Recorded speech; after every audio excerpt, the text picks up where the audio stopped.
नमस्कार दोस्तों, आज हम बात करते हैं शरद पूर्णिमा के बारे में। शरद पूर्णिमा अश्विन मास की पूर्णिमा को कहा जाता है। पुराणों के अनुसार देवी लक्ष्मी इसी पूर्णिमा तिथि को समुद्र मंथन से उत्पन्न हुई थी, इसलिए शरद पूर्णिमा की रात का हिंदू धर्म में अपना विशेष महत्व है। शरद पूर्णिमा की कथा। पूर्णिमा के व्रत का सनातन धर्म में बहुत महत्व है। हर महीने में पड़ने वाली पूर्णिमा तिथि पर व्रत करने से भगवान विष्णु और माँ लक्ष्मी की विशेष कृपा होती है। माँ लक्ष्मी और श्रीहरि की इसी कृपा को प्राप्त करने के लिए एक साहूकार की दोनों बेटियां हर पूर्णिमा को व्रत किया करती थीं। इन दिनों बेटियों में बड़ी बेटी पूर्णिमा का व्रत पूरे विधि विधान से और पूरा करती थी, वहीं छोटी बेटी व्रत तो करती थी लेकिन नियमों का आडंबर मानकर उनको अनदेखा कर देती थी। विवाह योग्य होने पर साहूकार ने अपनी दोनों बेटियों का विवाह कर दिया। बड़ी बेटी के घर समय पर स्वस्थ संतान का जन्म हुआ। संतान का जन्म छोटी बेटी के घर भी हुआ, लेकिन उसकी संतान पैदा होते ही दम तोड़ देती थी। 2-3 बार ऐसा होने पर उसने एक ब्राह्मण को बुलाकर अपनी व्यथा कही और धार्मिक उपाय पूछा।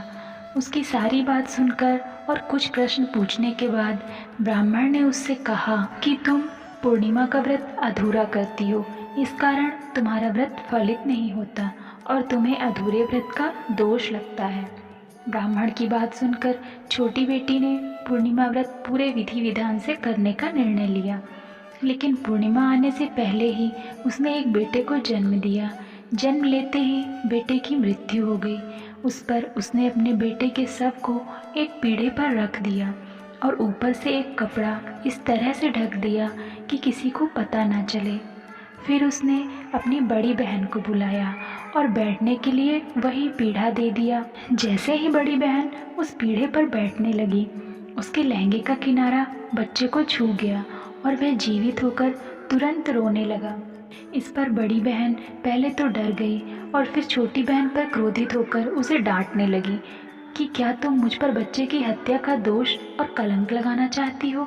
मेरे बैठने से यह बच्चा मर जाता तो? इस पर छोटी बहन ने उत्तर दिया, यह बच्चा मरा हुआ तो पहले ही इसे था। दीदी, तुम्हारे तप और स्पर्श के कारण तो यह जीवित हो गया है। पूर्णिमा के दिन जो तुम व्रत और तप करती हो, उसके कारण तुम दिव्य तेज से परिपूर्ण हो और पवित्र हो गई हो। अब मैं भी तुम्हारी तरह ही व्रत और पूजन करूंगी।